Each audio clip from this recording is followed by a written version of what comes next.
إن الحمد لله نحمده ونستعينه ونستهديه ونتوب إليه ونعوذ بالله من شرور أنفسنا ومن سيئات أعمالنا من يهده الله فلا مضل له ومن يضلل فلا هادي له وأشهد أن لا إله إلا الله وحده لا شريك له وأشهد أن محمدا عبده ورسوله لا نبي بعده يا أيها الذين آمنوا اتقوا الله حق تقاته ولا تموتن إلا وأنتم مسلمون فإن أصدق الحديث كتاب الله وخير الهدى هدى محمد صلى الله عليه وسلم وشر الأمور محدثاتها وكل محدثة بدعة وكل بدعة ضلالة وكل ضلالة في النار. إخواني في الله وأخواتي في الدين رحمني ورحمكم الله. Di antara sunnah Nabi Sallallahu Alaihi Wasallam adalah mengenal perkara-perkara yang buruk untuk dihindari.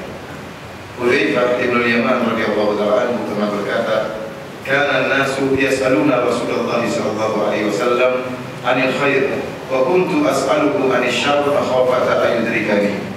Orang-orang bertanya kepada Nabi sallallahu alaihi wasallam tentang kebaikan-kebaikan. Adapun aku bertanya kepada Nabi sallallahu alaihi wasallam tentang keburukan-keburukan.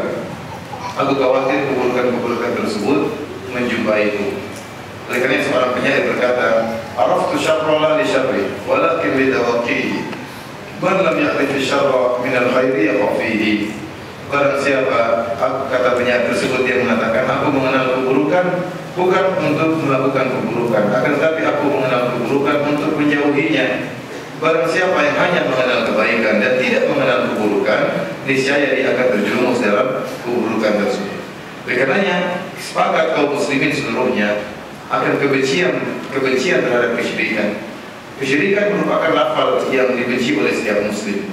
Akan tetapi menjadi masalah sebagian saudara-saudara kita atau banyak kaum muslimin yang tidak mengerti hakikat kesyirikan, sehingga mereka terjerumus dalam kesyirikan tanpa mereka sadari. Bahkan sebagian mereka menganggap kesyirikan merupakan ibadah yang agung. Ya, oleh karenanya penjelasan terhadap jenis-jenis kesyirikan secara detail, contoh-contoh kesyirikan secara detail ini merupakan perkara yang sangat penting dalam agama ini. Kenapa? Karena syirik merupakan inna syirka dzulmun azim. Kata Allah Subhanahu wa taala, kesyirikan merupakan kezaliman yang sangat besar. Tidak ada dosa yang lebih besar daripada dosa kesyirikan. Kata Nabi sallallahu alaihi wasallam, "Ala ukhbirukum bi akbaril kabair?" Maka aku kabarkan kepada kalian tentang dosa terbesar dari dosa-dosa besar. Maka kata para sahabat, "Bala ya Rasulullah, kabarkanlah kepada kami." Maka Nabi sallallahu alaihi wasallam berkata, "Asyirku billah." Syirik kepada Allah Subhanahu wa taala. Dalam hadis yang lain kata Nabi sallallahu alaihi wasallam, "Ijtanibu sab'a minal mubiqat." Jauhilah 7 perkara yang membinasakan. Nabi sallallahu alaihi wasallam mengatakan pertama, asyirku billah, berbuat syirik. Yang kedua, as-sihr, praktek sihir. Ini juga merupakan cabang dari kesyirikan. Oleh karenanya terlalu banyak ayat maupun hadis-hadis Nabi sallallahu alaihi wasallam yang menjelaskan akan bahaya kesyirikan, dan kita memandang besar kecilnya satu bahaya dengan kacamata syariat. Mungkin sebagian orang merasa ini dosa yang sepele, tetapi menurut Allah merupakan dosa yang terbesar. Ya. Seorang yang mungkin meminta kepada mayat, atau seorang yang mungkin misalnya pergi ke dukun, sebagian orang mengatakan apa sih dosanya itu? Kan tidak mengganggu orang lain, ya, tidak mencuri barang orang lain, tidak menzalimi orang lain. Kita katakan memang benar. Ya. Justru ini merupakan kesyirikan yang merupakan dosa terbesar karena berkaitan dengan hak Allah Subhanahu wa taala. Dosa-dosa yang lain seperti mencuri, membunuh, merampok, berzina, ini dosa-dosa yang besar, tetapi hanya berkaitan dengan hak manusia, bukan berkaitan dengan pencipta alam semesta ini. Tetapi syirik kepada Allah Subhanahu wa taala adalah dosa yang berkaitan dengan hak, ya, pencipta alam semesta ini. Allah Subhanahu wa taala tidak mau disyarikatkan. Allah ingin kita hanya bertauhid, hanya kita beribadah kepada Allah Subhanahu wa taala. Karena Allah telah menciptakan kita, maka Allah tidak ingin sedikit pun peribadatan diserahkan kepada selain Allah Subhanahu wa taala. Barang siapa yang melakukan kesyirikan, maka dia telah menggugurkan hak Allah Subhanahu wa taala, maka jadilah syirik merupakan dosa terbesar. Sebelum kita menyebutkan tentang contoh-contoh kesyirikan yang ada di zaman sekarang ini, perlu kita mengenal bahaya kesyirikan. Dan saya rasa kita semua sudah tahu, hanya sekedar untuk mengingatkan kembali. Yang pertama, seorang melakukan dosa syirik, terutama syirik akbar, ya, maka dosa tersebut tidak akan diampuni oleh Allah Subhanahu wa taala. Kata Allah Subhanahu wa taala, "Inna Allah la yaghfiru an yushraka bih wa yaghfiru ma duna dzalika liman yasha." Sungguhnya Allah Subhanahu wa taala tidak mengampuni dosa kesyirikan, dan Allah mengampuni dosa-dosa selain kesyirikan bagi yang Allah kehendaki. Seorang mungkin meninggal dunia dalam keadaan berzina, seorang mungkin meninggal dunia dalam keadaan merampok, seorang mungkin meninggal dunia dalam keadaan membunuh orang lain, seorang mungkin meninggal dunia dalam keadaan berzina, dalam keadaan melakukan kemaksiatan. Bagaimana nasib dia? Nasib orang seperti ini, dia meninggal dalam keadaan tidak bertobat. Dikatakan oleh para ulama, dan ini kesepakatan para ulama, tahta masyiatillah, tergantung kehendak Allah. Bisa jadi Allah azab dia, bisa jadi Allah ampuni dia. Masih mungkin Allah ampuni dia meskipun dia meninggal dalam keadaan tidak bertobat. Tetapi kalau kesyirikan mustahil diampuni oleh Allah Subhanahu wa taala. Tidak akan diampuni oleh Allah Subhanahu wa taala. Jadi ini bahaya. Ya, saya katakan masih berbuat syirik, ya, berbuat syirik dosanya lebih besar daripada membunuh, daripada merampok, daripada berzina, ya, daripada mencuri harta orang lain, daripada berzina dengan istri saudara, dengan istri tetangga, daripada membunuh kedua orang tua, masih lebih parah berbuat syirik kepada Allah Subhanahu wa taala. Kenapa? Karena syirik tidak mungkin diampuni oleh Allah Subhanahu wa taala. Ini bahaya yang pertama. Bahaya yang kedua, ikhwani fillah azanillahu wa iyyakum. Seorang berbuat syirik, ya, maka akan kekal meninggal dalam keadaan berbuat syirik akbar, syirik besar dan tidak bertobat, maka akan kekal dalam neraka jahanam selama-lamanya. Ya, kata Allah Subhanahu wa taala, "Innahu may yusyrik billah faqad harrama Allahu 'alaihi al-jannah wa ma'wahu an-nar wa ma lidh-dhalimin min ansar." Sungguhnya barang siapa yang berbuat kesyirikan, maka Allah harapkan surga baginya, dan tempat kembalinya adalah di neraka jahanam, dan tidak ada penolong baginya. Ini dalil bahwasanya pelaku syirik besar jika meninggal dan tidak bertobat kekal dalam neraka jahanam selama-lamanya. Berbeda dengan dosa-dosa yang lain. Kalau selama dosa tersebut bukan merupakan dosa kesyirikan, kemudian seorang muslim ketika ditimbang pada hari kiamat ternyata dosa besarnya lebih berat daripada dosa-dosa yang lebih berat daripada timbang kebaikannya.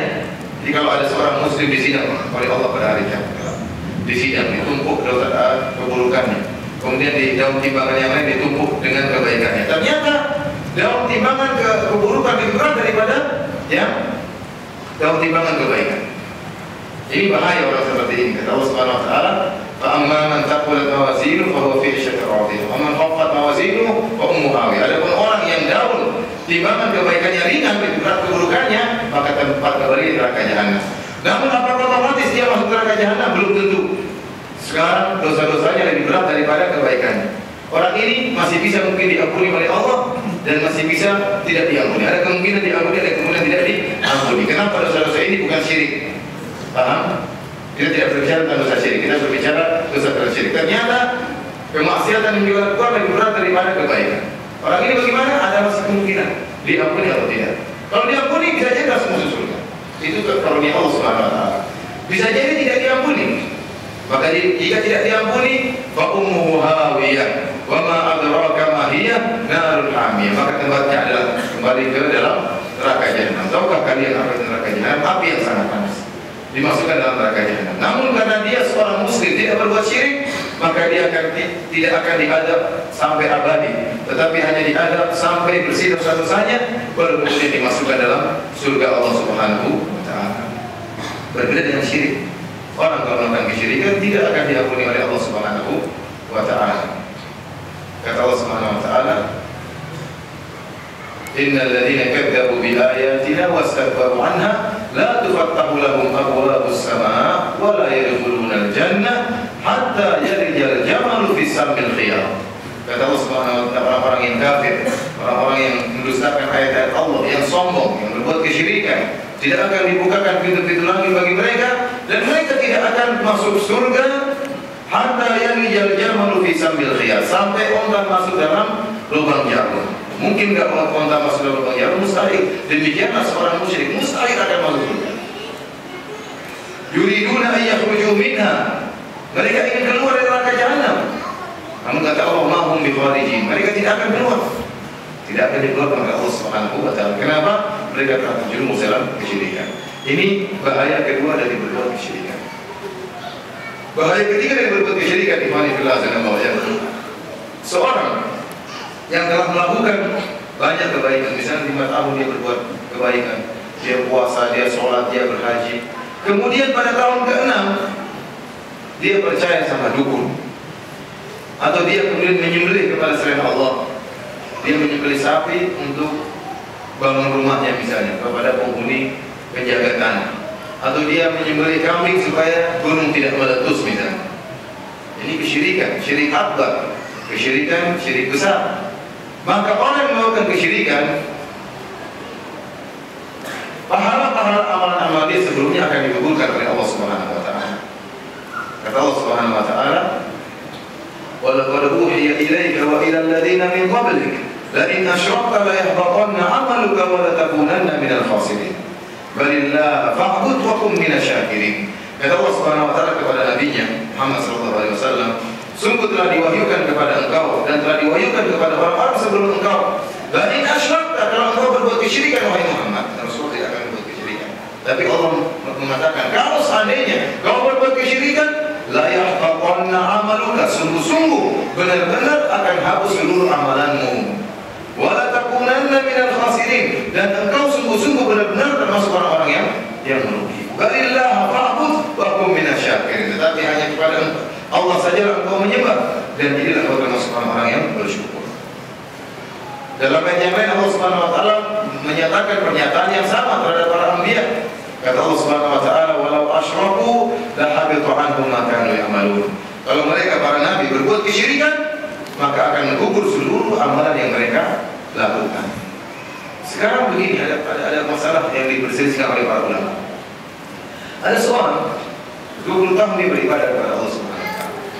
Haji, puasa, sedekah, semuanya dia berbuat kebaikan. Tiba-tiba pada tahun ke-21 dia dibohongi sama seorang yang nampaknya orang soleh, nampaknya orang pintar, ternyata dukun. Akhirnya dia percaya kepada dukun tersebut, disuruh menyembelih. Kalau kamu ingin rezekinya lancar, maka sebelilah kambing 3 ekor, warna hitam semua, tidak boleh ada putihnya kecuali giginya, misalnya gitu. Akhirnya dia mencari kambing 3, disembelih semua, ditumpahkan darahnya di suatu tempat karena untuk jin. Baik, sekarang dia terjerumus dalam kesyirikan atau tidak? Terjerumus. Gimana pahala-pahala sebelumnya? Gugur atau tidak?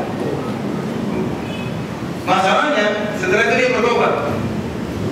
Dia bertobat. Aduh, datang pengajian Ustaz jelaskan itu kesyirikan. Aduh, itu syirik. Akhirnya dia kembali lagi bertobat kepada Allah Subhanahu wa taala.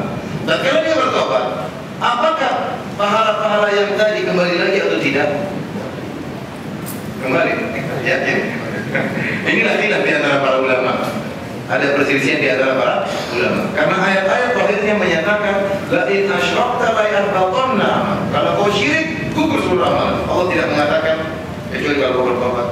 Allah tidak mengatakan kecuali kalau begini. Begitu syirik otomatis gugur. Ini khilaf di antara para ulama. Tetapi kita berharap pendapat yang benar adalah pendapat yang menyatakan bahwasanya kembali lagi. Kenapa? Karena beberapa atau ada ayat atau dalil yang menunjukkan akan hal ini. Kata Allah Subhanahu wa taala, "Wa may yartad minkum an dinihi fayamut wa huwa kafir. Wa ulaika habitat a'maluhum fid dunya wal akhirah. Wa ulaika ashabun nar hum fiha khalidun." Kata Allah Subhanahu wa taala, barang siapa yang murtad di antara kalian, fayamut wa huwa kafir, dan dia meninggal dalam keadaan apakah? Kafir. Ini perhatikan. Kata Allah, fayamut, barang siapa yang murtad, fayamut wa huwa kafir, kemudian dia meninggal dalam keadaan apakah? Kafir. Faulaika, mereka inilah habitat a'maluhum fid dunya wal akhirah. Mereka inilah yang amalan mereka gugur di dunia dan akhirat. Faulaika ashabun nar, dan mereka inilah penduduk neraka jahanam, hum fiha khalidun, abadi dalam neraka jahanam tersebut. Kata para ulama, Allah persyaratkan dalam ayat ini fayamut wa huwa kafir, meninggal dalam keadaan apa? Kafir. Baru amalannya gugur. Oleh karenanya ayat ini mengkhususkan ayat yang mutlak tadi, yang mengatakan barang siapa berbuat syirik maka gugur amalannya. Karena para ulama kecuali yang dimaksud oleh Allah yaitu yang meninggal dalam keadaan kafir. Adapun yang bertobat kepada Allah Subhanahu wa taala diharapkan pahalanya kembali lagi di sisi Allah Subhanahu wa taala. Oleh karena tatkala Amr bin As radhiyallahu taala anhu ingin membaiat Nabi sallallahu alaihi wasallam, terus kemudian dia mengatakan, bagaimana dengan dosa-dosa saya yang telah lalu?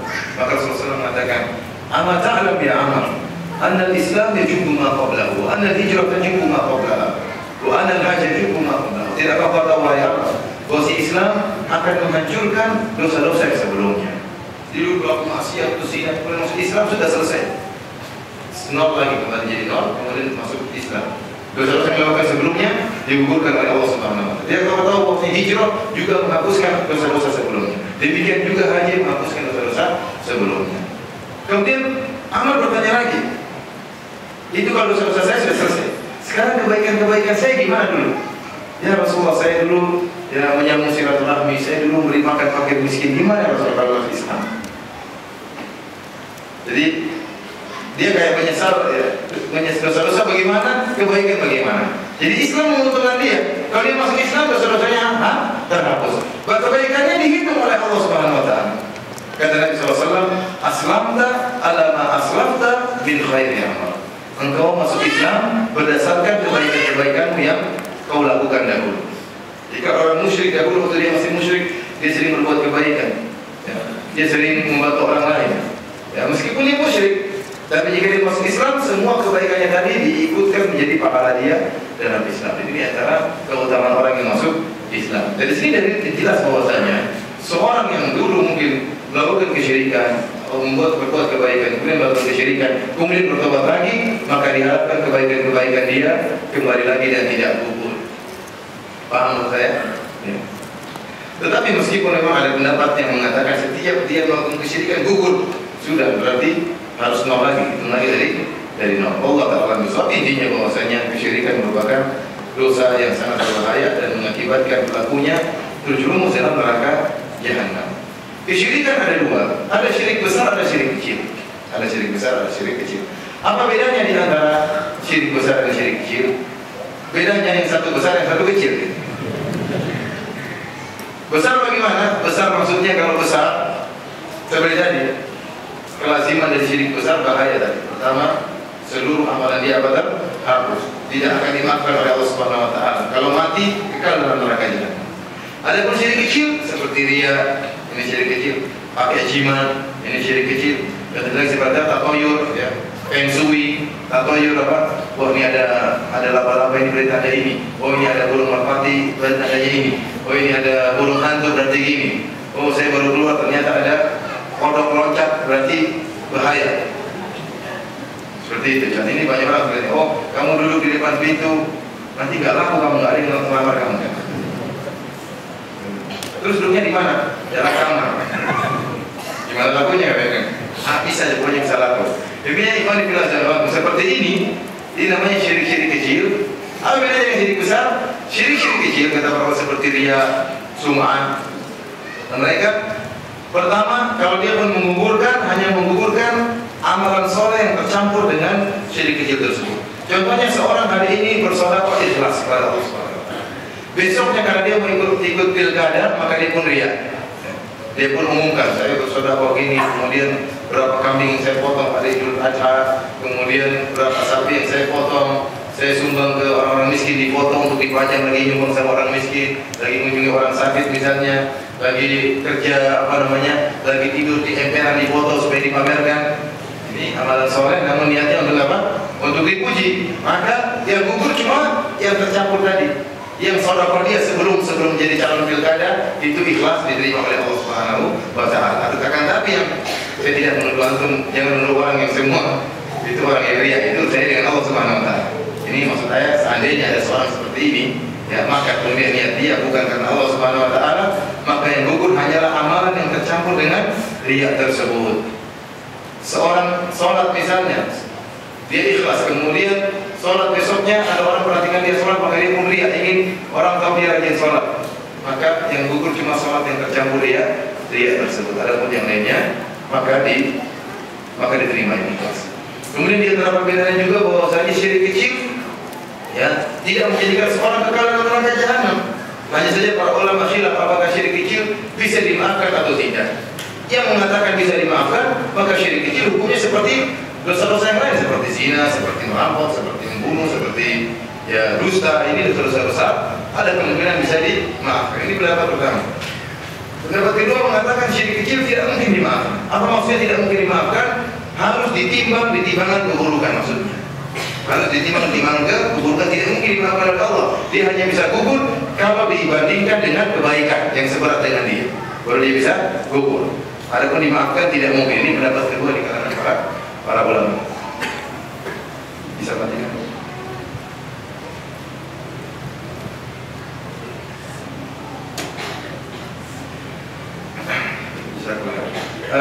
Ikhwanifillah wa akhwati fiddin, azanillahu iyyakum. Inilah tentang bahaya-bahaya kesyirikan. Sekarang kita masuk dalam pembahasan definisi syirik, ya, dan juga setelah itu kita akan sebutkan macam-macam kesyirikan, kemudian kita tutup dengan contoh-contoh kesyirikan.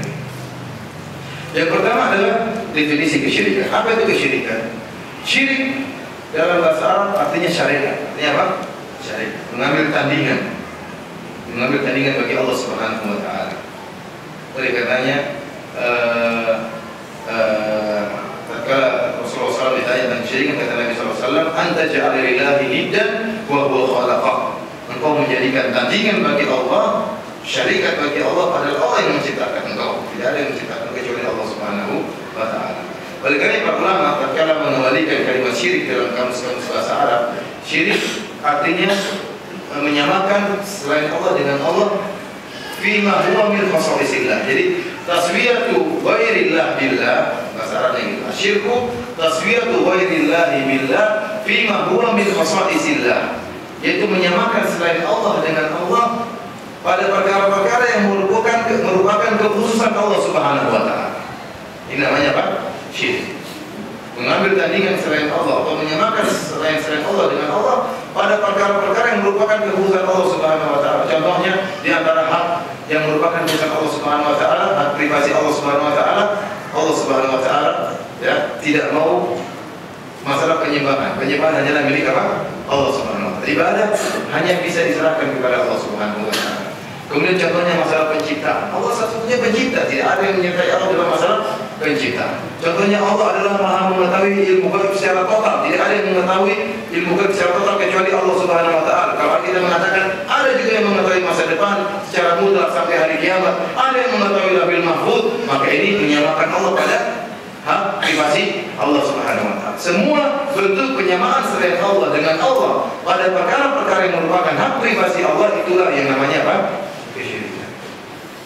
Yang namanya kesyirikan. Oleh karena di sini kita akan paham tentang definisi kesyirikan dan kita akan menjelaskan tentang jenis-jenis kesyirikan. Para ulama tatkala membahas tentang masalah tauhid dan syirik, untuk memudahkan penjelasan, mereka membagi tauhid menjadi tiga. Ini bukan pembagian, ini hanya sekedar untuk memudahkan penjelasan. Ya.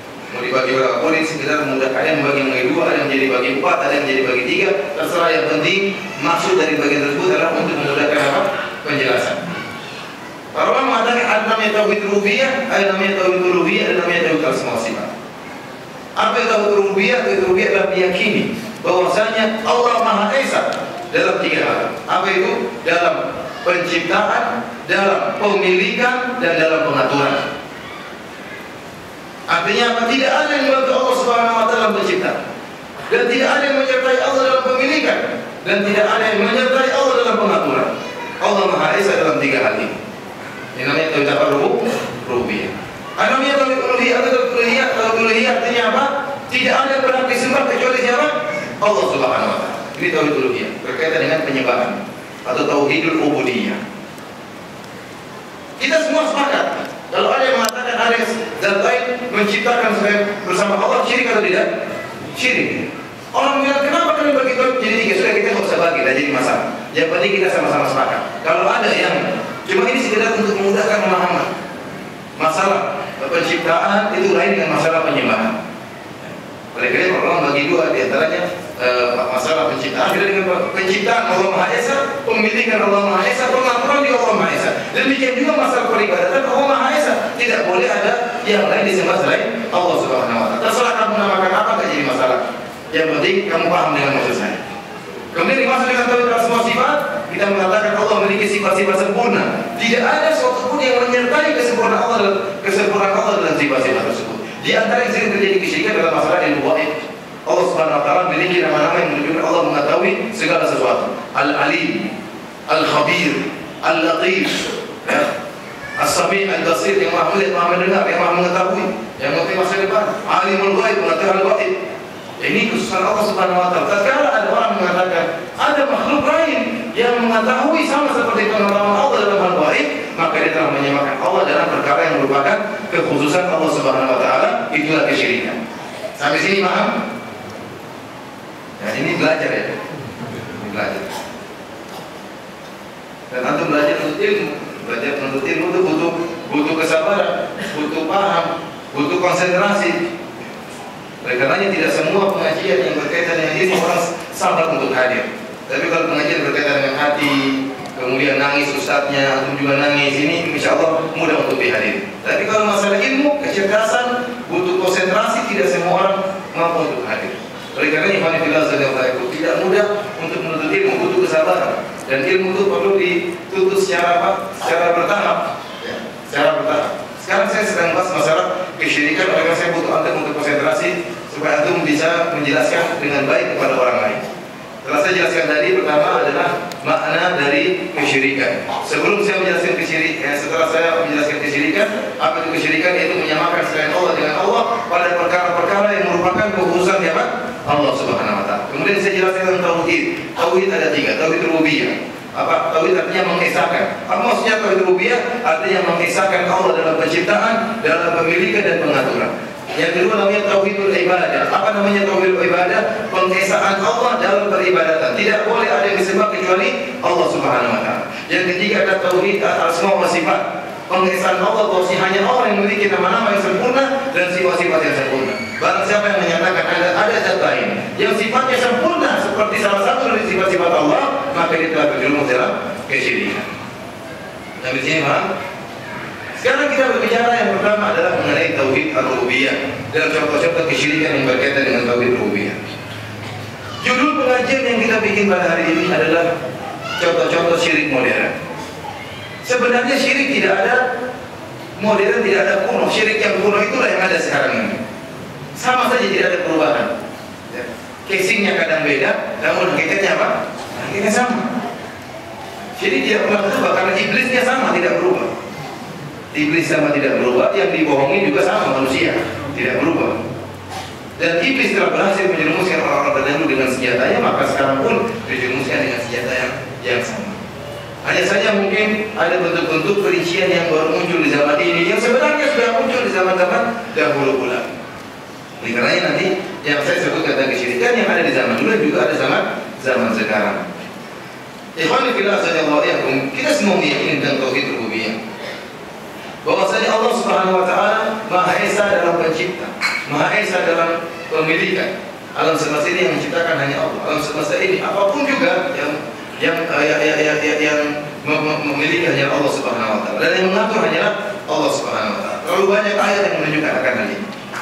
Seperti firman Allah Subhanahu wa taala, "Wa qul alhamdulillahilladzi lam yattakhidh waladan wa lam yakul lahu syarikun fil mulk wa lam yakul lahu waliyyun minadh-dhulm wa kabbirhu takbira." Kata Allah Subhanahu wa taala, katakanlah segala puji bagi Allah Subhanahu wa taala yang tidak punya anak dan tidak punya syarikat dalam pemilikan, tidak ada syarik. Allah tidak butuh zat lain untuk ikut-ikutan memiliki alam semesta ini.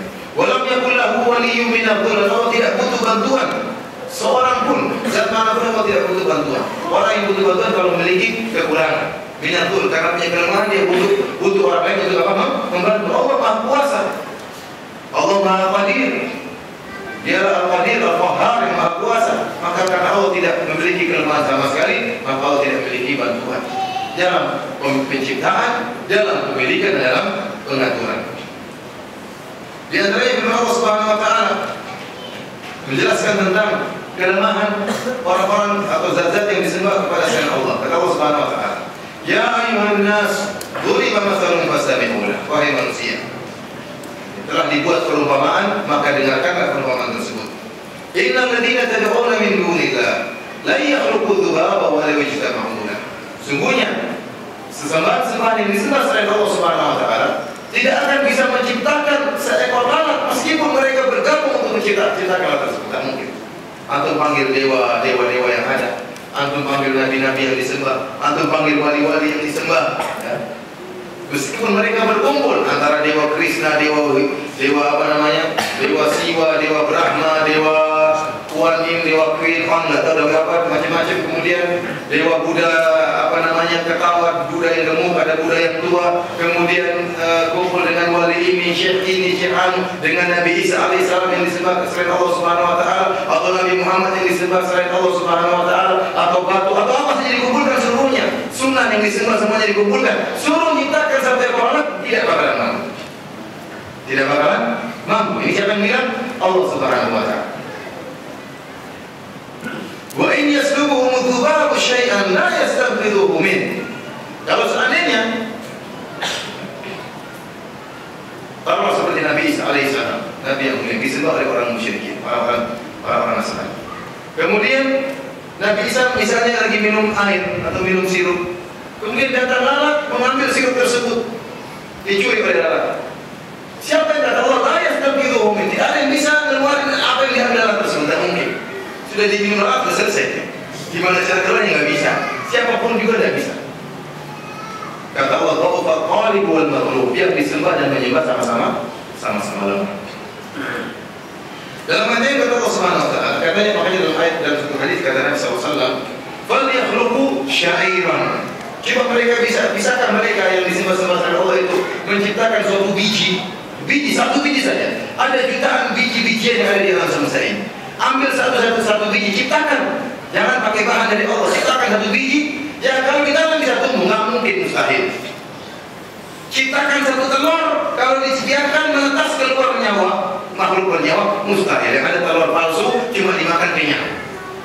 Tapi kalau telur menetas keluar ayamnya bisa berkotek, ini nggak ada, mustahil ada seperti ini. Kata Allah Subhanahu Wa Taala, "Walladzina tad'una min dunihi ma yamliquna min qitmir." Sungguhnya orang-orang yang kalian sembah selain Allah Subhanahu Wa Taala, ma yamliquna min qitmir, mereka tidak memiliki suatu apapun di atas muka bumi, bahkan kulit ari. Qitmir, bahkan kalau kita makan biji korma, kita buang kormanya masih ada bijinya, antum ada selaput di biji tersebut, itu kulit ari yang ada di biji korma tersebut. Tidak ada satu makhluk pun yang bisa menciptakan kulit ari seperti ini. Mereka ini paling jelas dalam satu ayat Allah Subhanahu Wa Taala yang kata Ibnu Qayyim rahimahullah, di mana Allah Subhanahu Wa Taala ingin membersihkan segala bentuk kesyirikan, karena kesyirikan itu ada bertahap-tahap berkaitan dengan tauhid rububiyah. Allah Subhanahu Wa Taala berfirman surat Saba, "Qulil ladzina za'amtum min dunillah la yamlikuna mithqala dzarratin fis samawati wal fil ardh." Katakanlah bahwasanya orang-orang yang kalian sembah selain Allah Subhanahu Wa Taala, la yamlikuna mithqala dzarratin fis samawati wal fil ardh. Mereka tidak memiliki satu sebesar darah pun yang ada di langit dan ada di bumi. Mereka tidak memiliki. Yang milik semuanya hanya Allah Subhanahu Wa Taala. Wa ma lahum fihi ma min syirkin. Dan mereka sama sekali tidak membantu Allah, ya, atau tidak sama-sama menyertai Allah dalam penciptaan langit dan bumi. Sama sekali tidak ada yang menyertai Allah. Wa ma lahum minhum min dhahir. Dan Allah tidak butuh dengan bantuan mereka sama sekali. Karena namanya syarikat itu bisa jadi dalam hal apa? Dalam hal penciptaan. Kalau dalam hal penciptaan tidak bersyarikat, mungkin dalam hal pemilikan. Antum yang ciptakan mobil, kemudian ternyata tidak ada yang mengatur, tapi kemudian antum jual mobil tersebut. Jadi syarikatnya bukan pada pembuatan, tapi apa? Pada pemilikan. Antum kalau tidak ada penciptaan, tidak pada pemilikan, antum minta tolong orang untuk bantu buatkan mobil. Ini semua tidak ada dalam hak Allah Subhanahu Wa Taala. Allah telah mencipta sendiri, tidak butuh, tidak ada yang bersama Allah dalam penciptaan. Dalam memiliki juga Allah sendiri, tidak ada yang bersama Allah dalam memiliki. Dan tatkala Allah Subhanahu Wa Taala mengatur alam semesta ini, tidak ada satupun yang membantu Allah Subhanahu Wa Taala. Allah Maha Esa dalam ketiga hal ini. Ikhwanillah, azzakallahu. Oleh karenanya segala perkara yang menyelisih kaidah kita ini, menyelisih keesaan Allah. Jadi tauhid adalah esa, syirik lawannya esa. Kita bilang kita beragama tauhid artinya apa? Mengesakan Allah. Mentauhidkan artinya mengesakan Allah. Syirikan adalah mensyirikan Allah, artinya mengambil suatu tandingan bagi Allah Subhanahu Wa Taala. Maka segala bentuk pemahaman dan keyakinan yang menyelisih keesaan Allah dalam penciptaan, pemilikan dan pengaturan, maka adalah merupakan bentuk kesyirikan. Oleh karena kita akan menjelaskan di antara bentuk-bentuk kesyirikan yang berkaitan dengan tauhid rububiyah. Contohnya yang pertama paling jelas, Ada yang meyakini bahwa Allah Subhanahu Wa Taala berbilang, sebagaimana orang-orang Nasrani yang menyatakan bahwa ada Tuhan Bapa, Tuhan Ibu, dan Tuhan Anak, atau Tuhan Bapa, Tuhan Anak, sama Tuhan Roh Al-Qudus. Ini berbilang. Dan banyak penelitian yang menyatakan bahwasanya kaidah-kaidah dari orang Nasrani sebagaimana saya pelajari diambil dari orang Hindu sebenarnya. Karena agama Hindu lebih dahulu baru kemudian muncul agama Nasrani. Agama Nasrani bid'ah yang dibuat adalah dari Paulus. Dari Paulus, karena tidak ada muncul Trinitas kecuali setelah Paulus yang mengaku sebagai seorang Rasul dari Nabi Isa. Yang tadinya sebelum ada Paulus ini tidak ada agama kesyirikan dalam Nasrani. Oleh karena sampai sekarang saya punya teman S3 namanya Pak Riwayat, ya. Dia sekarang sekolah sama saya, dia ingin membuat sebuah disertasi yang judulnya Al-Muwahhidun, orang-orang bertauhid dari kalangan Nasrani. Karena di Amerika sana, dia orang Amerika asli, ada orang-orang Nasrani yang musyrikin, yang menganggap satu Tuhan Bapa, Tuhan Anak, dan Roh Kudus, dan ada orang-orang yang menganggap Nabi Isa adalah seorang nabi. Sampai sekarang masih ada, meskipun mereka agama Nasrani, tapi mereka bertauhid, namun mereka tidak Islam. Karena dia buat risalah judulnya Al-Muwahhidun, disertasi judulnya Al-Muwahhidun, yaitu para ahli tauhid di kalangan orang-orang Nasrani. Ikhwan fillah azanillahu wa iyyakum, dia tahu bahwasanya agama Hindu dibangun di atas meyakini banyak Tuhan. Ada namanya Tuhan apa? Tuhan pencipta, seperti Tuhan apa? Brahmana. Ada dewa perusak, seperti dewa Siwa, sama dewa pemelihara. Siapa itu? Vishnu. Dan ini tiga ini kalau sama Allah satu aja kan? Tapi mereka bagi tiga. Pencipta tugasnya dewa sendiri, pengatur dewa sendiri, ada perusak, bagian perusak. Jadi kalau bertengkar gimana ini? Alhamdulillah atur-atur aja menurut mereka. Kalau bertengkar repot ini tiga ini. Ini dewa-dewa utama. Dewa-dewa yang keroncong masih banyak. Ini logikanya sejak zaman Ibrahim ada dewa pusat, ada dewa anak buah. Mereka pun demikian, ada dewa-dewa anak buah. Oleh karenanya bahkan mereka kadang meyakini seperti sapi ada titisan dewa. Bahkan seorang di antara mereka, saya pernah bicara sama seorang dulu, bahwasanya Mahatma Gandhi pernah berkata, sapi lebih afdal daripada ibu kita. Kenapa? Karena sapi itu kalau ditetei atau tidak bersusunya, dia pasrah. Dia nggak menuntut. Kalau ibu masih nuntut, kamu harus berbakti sama saya kalau ditetei. Kalau sapi tidak nuntut, karena bego. Tapi ada ucapan seperti itu, karena mereka mendewakan apa? Sapi. Sampai air kecilnya ada keberkahannya. Ya. Tetapi mereka tidak mau menyembelih sapi, haram. Tapi kalau jual sama orang Muslim untuk disembelih, mereka mau.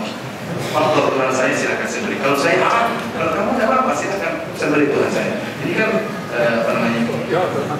Artinya jadi kesyirikan, menganggap makhluk hewan sama dengan pencipta. Kenapa mereka meyakini ada titisan-titisan? Oleh karena terkadang mereka melihat ada hewan ini, hewan ada dewa di situ, ada hewan di situ. Tapi sebagian orang mengatakan bahwasanya orang India jumlahnya entah 1 miliar, Tuhannya bisa jadi 2 miliar. Karena lebih banyak Tuhannya daripada apa? Daripada manusianya. Karena terkadang banyak hewan-hewan yang ada dewanya di situ. Ada dewanya, hidupnya susah. Makanya kempro dan macam-macamnya yang ada di sana mau dibunuh, jangan-jangan dewa mereka. Ada tikus yang enggak apa? Dewa, repot seperti itu.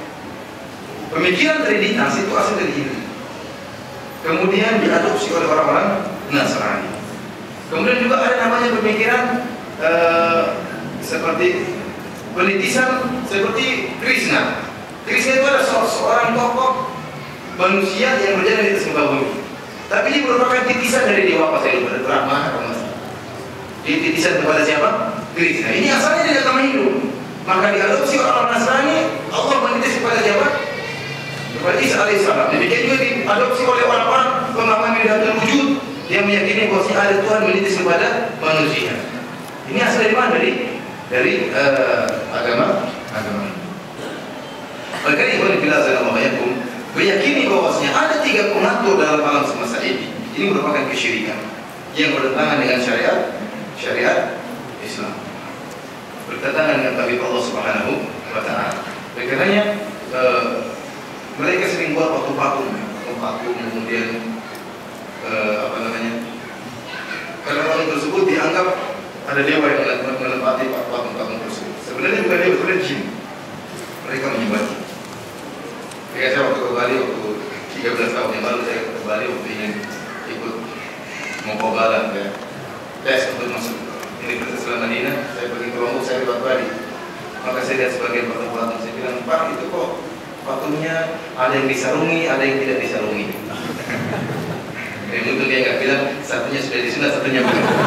Tapi dia bilang itu satunya sudah ada penghuninya, satunya apa? Satunya belum. Satunya belum. Penghuninya maksudnya apa? Sudah ada timbal balik. Mungkin dia ngomong ada suara, itu berarti sudah menempati apa? Jin. Sudah ada jin yang apa? Menempati, mereka anggap sebagai dia. Di antara kesyirikan yang berkaitan dengan rububiyah adalah orang Nasrani yang menganggap ada 3 trinitas.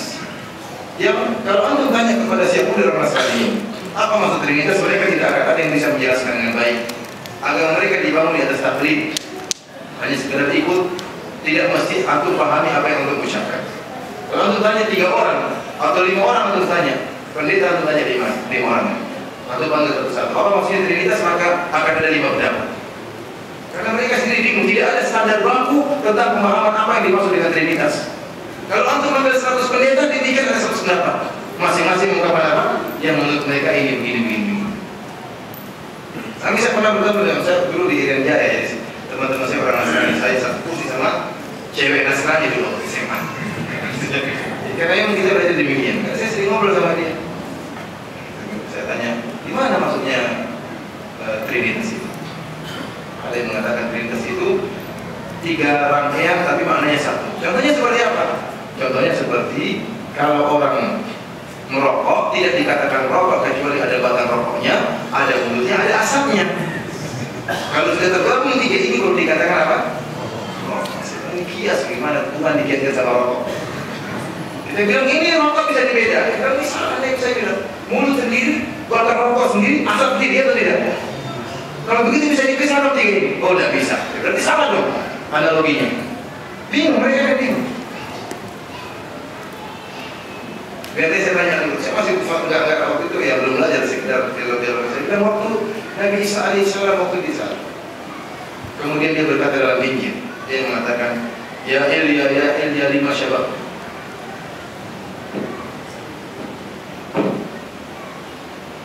Dia mengatakan, ya Bapak, kenapa kau tinggalkan aku?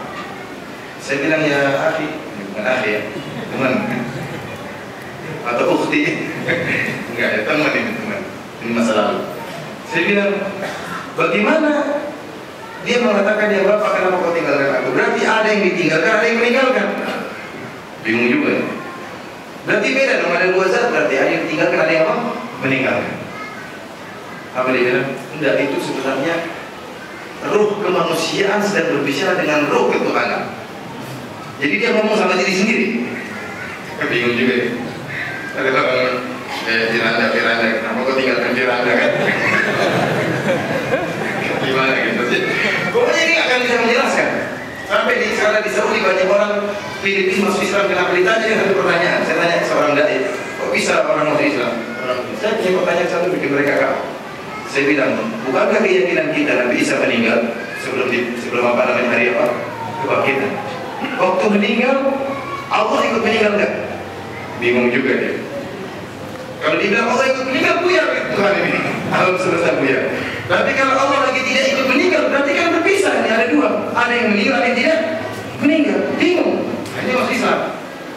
Karena logika nggak mungkin jalan. Kita bilang 3 tidak sama dengan 1. Semua orang tahu 3 tidak sama dengan 1. Kalau kamu jual sama saya mobil harganya 30 juta, saya bayar 10 juta, kamu mau nggak? Kalau kamu nggak mau, saya bilang 1 sama dengan 3. Dia nggak bakal mau. Karena memang tidak masuk logik. Oleh karenanya agama yang dibangun di atas taklid seperti agama Nasrani. Dan ini tidak dibuat kecuali oleh Paulus setelah Isa alaihissalam. Ikhwan fillah, ini antara bentuk kesyirikan yang berkaitan dengan tauhid uluhiyah. Tauhid rububiyah. Di antara bentuk kesyirikan yang tersebar di sebagian kaum muslimin dalam masalah rububiyah, tauhid rububiyah adalah meyakini ada sebagian oknum yang mengatur sebagian alam semesta ini. Jadi meyakini ada suatu oknum yang memiliki hak apa kalau ngatur dalam negara, pemerintah punya hak apa? Bukan punya hak, ini ngatur sendiri, yang lain ikut campur. Otonom. Saya sudah lama tidak belajar bahasa Indonesia. Hak otonom. Kalau bahasa Arabnya saya tahu, saya lupa. Jadi meyakini ada sebagian oknum yang memiliki hak otonomi dalam pengaturan sebagian alam semesta ini merupakan kesyirikan. Contohnya apa? Contohnya misalnya meyakini gunung yang di Yogyakarta namanya apa? Gunung Merapi yang meletus itu ada jin yang menguasai gunung tersebut, memiliki hak otonomi dalam mengatur gunung tersebut. Hak otonomi dari mana? Allah telah memberikan dia hak otonomi. Ini syubhat mereka. Kata mereka Allah memberikan dia hak otonomi. Oleh karenanya kita untuk membuat jin tersebut tidak ngamuk, kita potong kambing, potong sapi supaya jinnya ngamuk. Dari mana kamu tahu jinnya suka makan kambing? Kalau syirik otaknya nggak jalan. Di antara kesyirikan dalam hal ini adalah meyakini Nyi Roro Kidul memiliki hak otonomi dalam mengatur pantai selatan. Oleh karenanya supaya Nyi Roro Kidul tidak ngamuk, potong kerbau untuk diserahkan kepada Nyi Roro Kidul. Karena kalau tidak diberikan Nyi Roro Kidul akan banyak makan korban. Ini syirik atau bukan? Syirik. Tidak ada satu makhluk pun yang memiliki hak otonomi dalam alam semesta ini. Jangankan malaikat saja tidak memiliki hak otonomi. Malaikat ada pengatur gunung, ada pengatur awan, tapi mereka tidak berjalan kecuali atas perintah Allah Subhanahu wa Ta'ala. Mereka tidak punya hak otonomi. Oleh karenanya tatkala Nabi SAW diusir dari Taif, kemudian Rasulullah SAW mengatakan, "Falam astafik fa ana maghmum." Aku dalam keadaan sedih, dalam keadaan lindung, sampai aku tidak sadar kecuali tiba-tiba ada awan di atasku. Tiba-tiba malaikat Jibril memberi salam kepadaku, kemudian Jibril mengatakan, "Wahai Muhammad, adalah malaikat gunung Allah utus kepadamu." Maka malaikat gunung mengatakan, Allah mengutus kepadaku ya untuk mendengar perintahmu wahai Muhammad. Kalau kau suruh saya apa, saya akan lakukan. Artinya apa? Ini dalil bahwasanya malaikat gunung tidak bisa berhak melakukan seenaknya dia, kecuali atas perintah siapa? Perintah Allah Subhanahu wa Ta'ala. Jadi sekarang kalau antum, sekarang saya tanya antum tahu ada malaikat pengatur hujan atau tidak? Ada. Boleh nggak antum bilang malaikat hujan turunkan hujan? Syirik atau tidak ini? Syirik. Mintanya kepada siapa? Kepada Allah yang mengatur malaikat tersebut, bukan minta kepada malaikat. Tidak ada yang memiliki hak otonomi dalam alam semesta ini. Ini merupakan kesyirikan. Bagaimana lagi? Ini malaikat saja yang benar-benar mengatur gunung, malaikat saja yang benar-benar mengatur awan. Tidak boleh kita minta kepada malaikat. Bagaimana kita minta kepada mayat yang tidak meninggal dunia, yang tidak jelas punya hak otonomi atau tidak? Secara mayat diminta, ini tidak boleh seperti ini. Meyakini mayat bisa melakukan ini dan itu tidak boleh seperti itu. Sedangkan malaikat saja yang memiliki benar-benar bisa ngatur, tidak boleh apalagi sekedar mayat. Oleh karenanya yang sangat saya sedih kalau saya baca seperti kitabnya Thariqah Tijaniyah yang judulnya Jauharatul Ma'ani. Dalam kitab tersebut disebutkan bagaimana mereka meyakini Allah telah memberikan kalimat kun kepada Ahmad Tijani.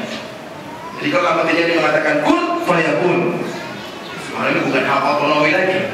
Ini hak diberikan hak Allah, di kamu pakai deh kun. Kun ini hak siapa?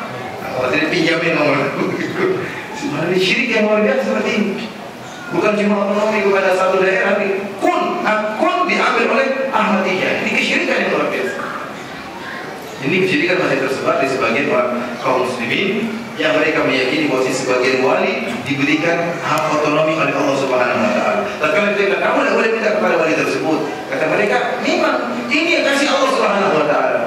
Kita bilang dari mana dalilnya Allah memberikan hak otonomi kepada dia? Mana dalilnya? Sedangkan mereka saja tidak diberi hak otonomi. Ini antara kesyirikan yang berkaitan dengan tauhid rububiyah. Di antara kesyirikan yang berkaitan dengan tauhid rububiyah adalah meyakini Allah bersatu dengan makhluknya. Kita katakan Allah Maha Esa. Allah tidak bersalam dan tidak yulad. Allah tidak memiliki anak dan Allah tidak dilahirkan. Dan Allah tidak bergabung dengan siapapun. Allah Maha Esa. Kalau seorang meyakini Allah merintis kepada Nabi Isa misalnya, ini kesyirikan. Kesyirikan berkaitan dengan zat Allah Subhanahu wa Ta'ala. Zat Allah Maha Esa. Meyakini Allah bersatu dengan sebagian syekh atau sebagian kiai atau sebagian wali. Ini juga merupakan apa?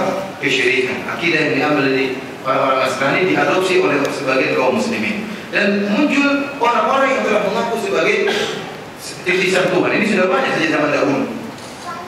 Di antara yang terkenal dari para dai Wahdatul Wujud, Manunggaling Kaula Gusti ya, seperti Ibnu Arabi yang memiliki kitab Fususul Hikam, Futuhat Al-Makkiyah, yang Ibnu Arabi mengatakan bahwasanya Fir'aun itu benar kalau dia mengatakan ana rabbukumul a'la, aku adalah Tuhanmu yang maha tinggi. Kata dia benar Firaun.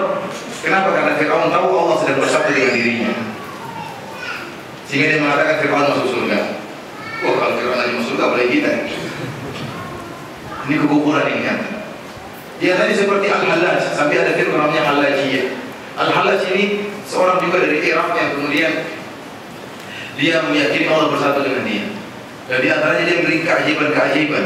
Dia bisa mendatangkan sesuatu yang aneh-aneh. Sampai di musim kemarau dia bisa mendatangkan buah-buahan dari musim